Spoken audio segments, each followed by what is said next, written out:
Саламатсыздарбы, урматтуу менин катталуучуларым, күйөрмандарым. Өзүңүздөр билгендей эле эртеңки күндөн баштап менин концерттик турум башталмак.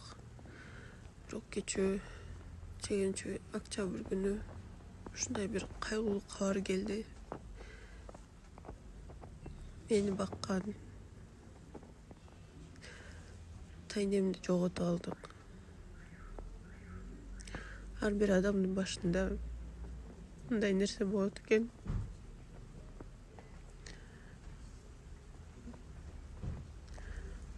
Апам жалгыз.